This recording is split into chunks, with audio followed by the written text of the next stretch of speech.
Soy el doctor Wang Wijer, soy gastroenterólogo y ecoendoscopista y voy a hablar sobre detección temprana del cáncer de páncreas.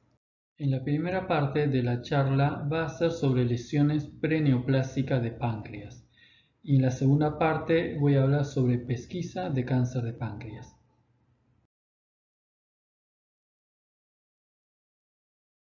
En el año 2015 se realizó un consenso en Baltimore en la cual se establecieron tres lesiones benignas que pueden evolucionar a adenocarcinoma de páncreas.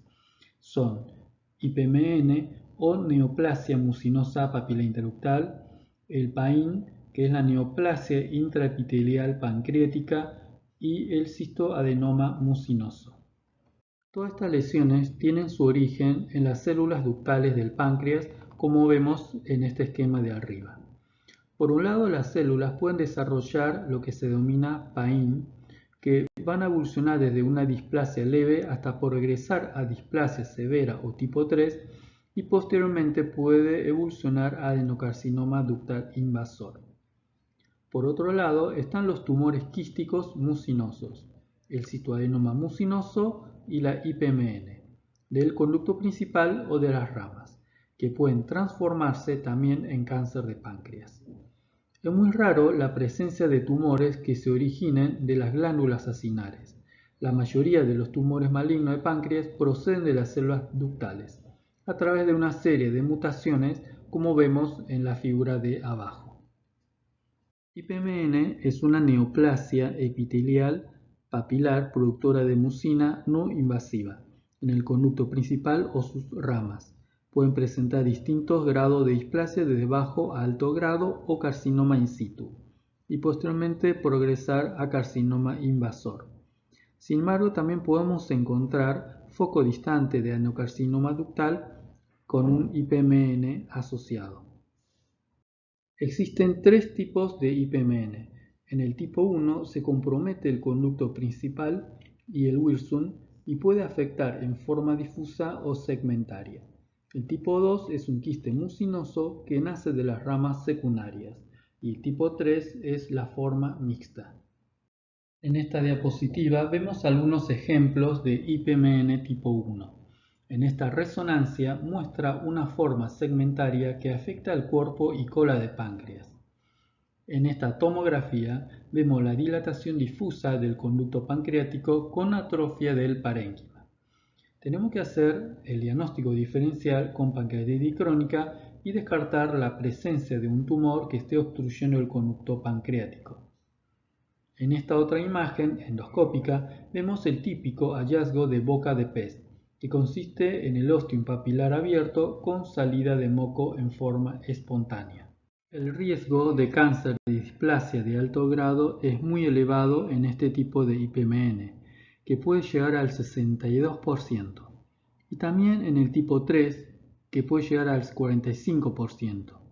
Por eso cuando se realiza este diagnóstico se debe indicar la cirugía según el consenso de Fukuoka. La indicación de resección quirúrgica es absoluta cuando tiene más de 1 centímetro de diámetro. Cuando está entre 5 y 9 milímetros también es quirúrgica, pero se puede optar por seguimiento estricto en algunos pacientes por presencia de comorbilidades o cuando hay duda diagnóstica, entre otros factores. En la foto de arriba corresponde a la imagen típica de IPMN tipo 3. En la foto de abajo a la izquierda vemos IPMN tipo 1 que dentro del conducto dilatado presenta una formación nodular. En esta foto de la derecha es una imagen de ecoendoscopía donde se visualiza el conducto dilatado y la presencia de un nódulo intraductal por malignización de la lesión. IPMN tipo 2 puede presentarse con quistes únicos o múltiples en cualquier segmento del páncreas. La característica principal para diferenciarla del cistoadenoma mucinoso es la comunicación a través de una rama lateral con el conducto principal. Tiene mejor pronóstico que el tipo 1 y 3. En las últimas décadas, debido a la utilización cada vez más frecuente de la tomografía y resonancia abdominal por diversos motivos, se aumentó la detección de quiste de páncreas, especialmente de este tipo. En estas dos imágenes de arriba vemos el aspecto típico de IPMN tipo 2 solitario. Son quistes ya sea uni o multiloculares que están comunicadas con el conducto pancreático principal. A la derecha vemos un ejemplo típico de IPMN de quistes múltiples. En esta imagen de abajo vemos una lesión quística con un nódulo sólido dentro de ella y es un signo de magninización. El riesgo de cáncer o displasia de alto grado es menor que el tipo 1 o 3. Es muy variable según el diseño de los estudios y de las características de los quistes incluidos, pero el riesgo de malignización es generalmente entre 15 y 30%. Los IPMN tipo 2 son potencialmente malignos, especialmente si presenta ictericia obstructiva por presencia de un quiste en cabeza de páncreas, Wirsung dilatado más de 10 milímetros de diámetro y la presencia de masa sólida más de 5 milímetros de diámetro. Con la presencia de una de estas características es indicación de cirugía. También están las características preocupantes. Con presencia de un solo factor no alcanzaría a indicar la cirugía, pero cuando hay dos o más de estos factores se debería considerar el tratamiento quirúrgico. Estas características preocupantes son pancreatitis, dilatación del conducto pancreático entre 5 y 9 milímetros, cambio abrupto de calibre del conducto con atrofia distal del parénquima, quiste de más de 3 centímetros de diámetro, nódulos murales más pequeños, menos de 5 milímetros, engrosamiento de la pared, crecimiento rápido, K19 elevado o presencia de adenopatías. Ante la presencia de cualquiera de estos factores, es indicación de ecoendoscopía con eventual punción según el consenso de Fukuoka. Cuando hay un quiste IPMN tipo 2 sin signos de malignidad ni preocupantes, se decide la conducta de acuerdo al tamaño del quiste. Se realiza control con ecoendoscopía y o resonancia a determinados intervalos de tiempo.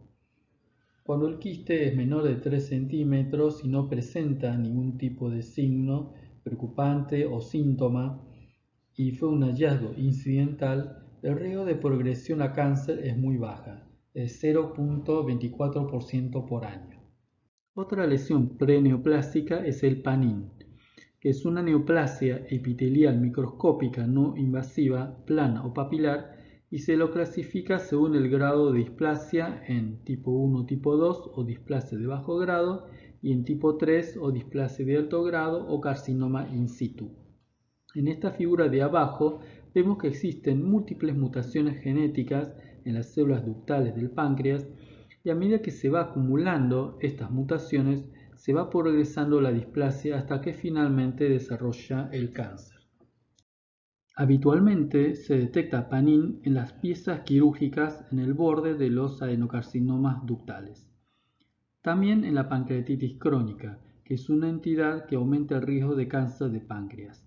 Donde el PANIN grado 1 es muy frecuente, el LOS se lo detecta en 14% de los casos y el grado 3 o displasia de alto grado hasta el 2%.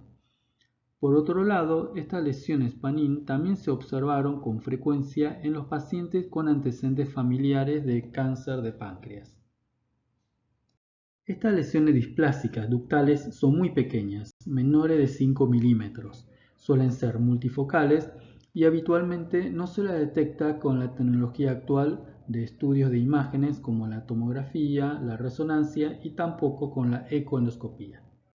Sin embargo, con el avance tecnológico como el desarrollo del Spyglass, que permite realizar la pancreatoscopía, es decir, la visualización endoscópica intraductal del conducto pancreático, se utiliza para el diagnóstico diferencial entre IPMN tipo 1 y pancreatitis crónica. Además permite la detección de PAIN del conducto de Wilson en el contexto de un paciente con pancreatitis crónica. En esta foto de la izquierda vemos proyecciones papilares dentro del conducto de Wilson que corresponde al IPMN.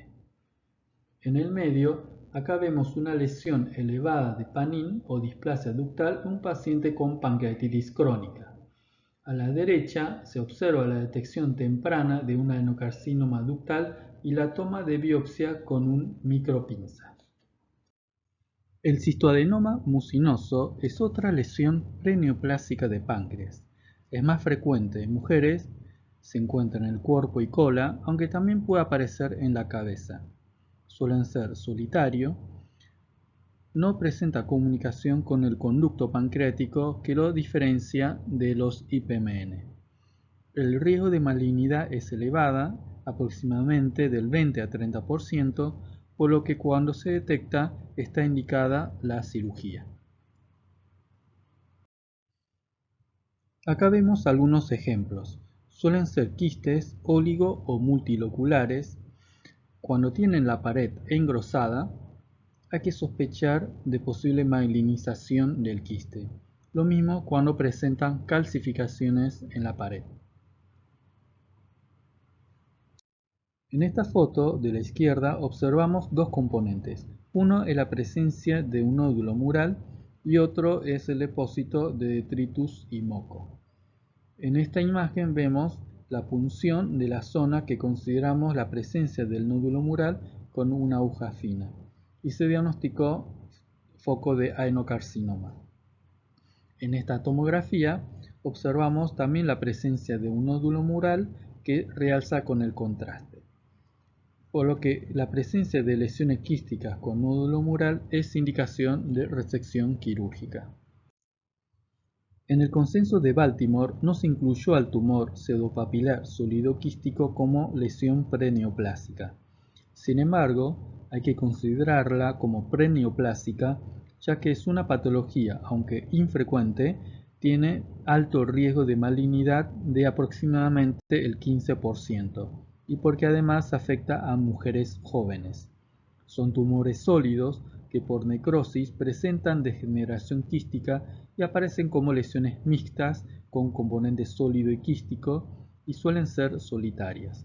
Por lo tanto, cuando se detecta este tipo de lesiones es indicación quirúrgica. Ahora voy a abordar el tema de pesquisa de cáncer de páncreas.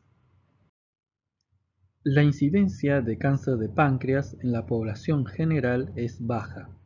Según un estudio realizado en Estados Unidos, la probabilidad de una persona sin factores de riesgo de sufrir cáncer de páncreas es 1 en 64, o sea 1.3% en la vida. Debido a los costos que implica un programa de screening poblacional y a la baja incidencia de esta enfermedad, hace que sea inviable, por lo que la pesquisa se debe enfocar en la población que poseen factores de alto riesgo. Según el CAPS o Consorcio Internacional de Screening de Cáncer de Páncreas, se debe considerar la pesquisa en aquellas personas que por sus antecedentes tienen un riesgo estimado de sufrir este tipo de cáncer 5 veces mayor que la población general. ¿Cómo determinamos el riesgo de una persona? Nos basamos en la edad, en la historia familiar de cáncer de páncreas, en el cual lo que es importante es el número de familiares que han tenido este tipo de tumor y el parentesco.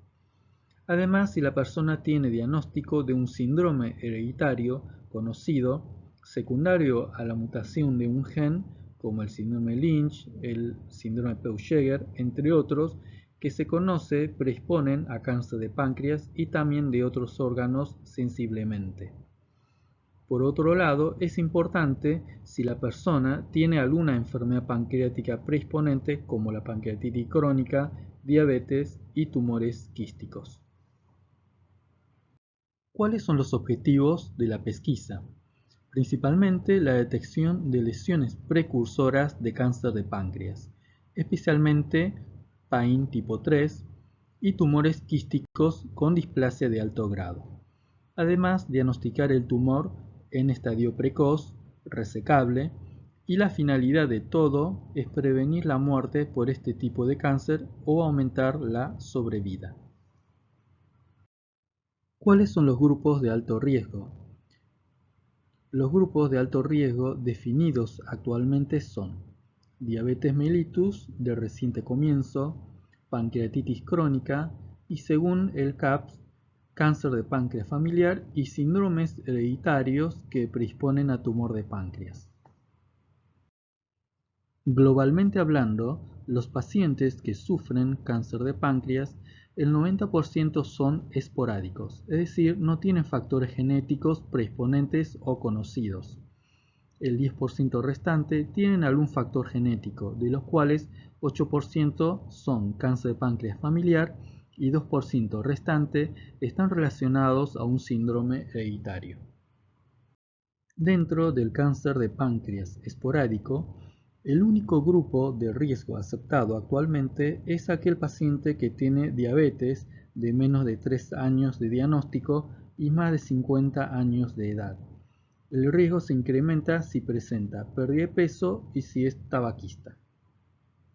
La diabetes puede ser una manifestación preneoplásica y puede preceder hasta 3 años antes del diagnóstico imagenológico del cáncer de páncreas, por lo que constituye una ventana para el diagnóstico temprano, y se estima que aquellas personas de más de 50 años y se manifiesta la diabetes, existe entre 0,4 a 0,8% de probabilidad de detectar el cáncer de páncreas.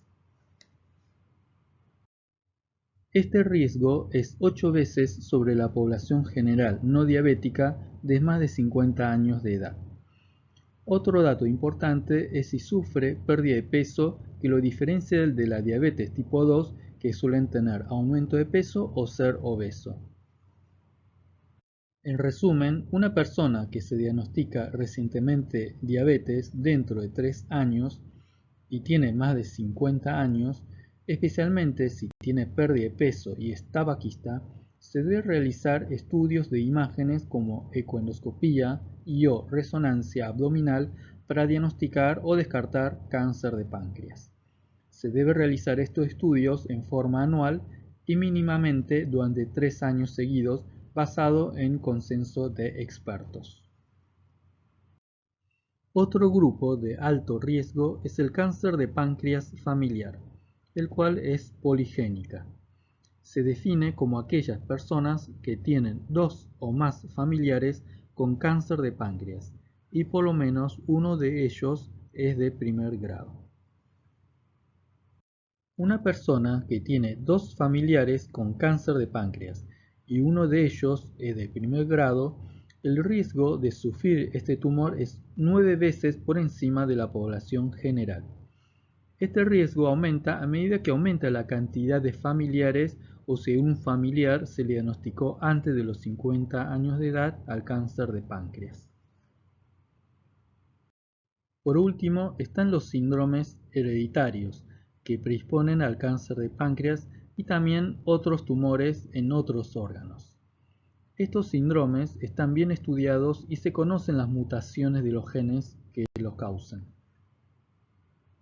Uno de los síndromes hereditarios que incrementa importantemente el riesgo de cáncer de páncreas es el síndrome de Peutz-Jeghers. El riesgo relativo es muy elevado, 132, y el riesgo acumulado en la vida de sufrir este cáncer es de hasta 36%. La mutación del gen BRCA2 y otros genes relacionados predisponen a cáncer de mama y de ovario. Y si la persona tiene un familiar con cáncer de páncreas, va a tener un riesgo incrementado de 10 veces de sufrir este tipo de cáncer. Otro grupo es el síndrome de Lynch, por mutación de los genes reparadores de ADN. Si el paciente tiene un familiar con cáncer de páncreas, va a tener un riesgo relativo de casi 9 para sufrir cáncer de páncreas.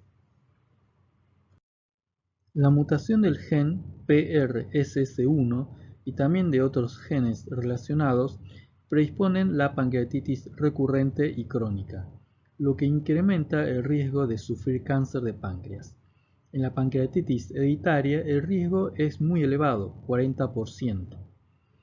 Hay otras mutaciones menos frecuentes como la PAF por mutación del gen APC y la fibrosis quística por mutación del gen CFTR. También tienen riesgo aumentado de cáncer de páncreas, pero más bajo que los anteriores. y el CAPS no los incluyó en el grupo de alto riesgo para realizar el screening. ¿Cuándo se debe iniciar la pesquisa? En el síndrome de Peutz-Jeghers se debe iniciar a los 30 o 35 años según las distintas guías.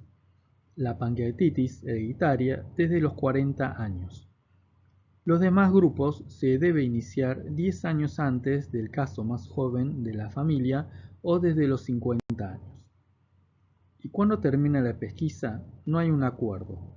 Puede ser a los 70 años o antes según las comorbilidades y expectativa de vida de cada paciente. ¿Cuáles son los métodos de pesquisa recomendados?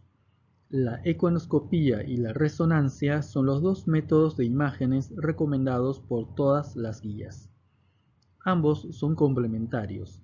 La ecoendoscopía es más sensible para detectar tumores sólidos pequeños y la resonancia es más sensible para detectar quistes y su relación con el conducto pancreático. La desventaja de la ecoendoscopía es que es operador dependiente y la ventaja es la capacidad de realizar punción con aguja fina en el mismo momento del estudio. Por otro lado, la tomografía con protocolo de páncreas solo está indicado si no se puede o no está disponible la ecoendoscopía y la resonancia. ¿Cuáles son las ventajas de la resonancia y la ecoendoscopía sobre la tomografía? Estos son mucho más sensibles para detectar lesiones pequeñas y además no se expone a la radiación.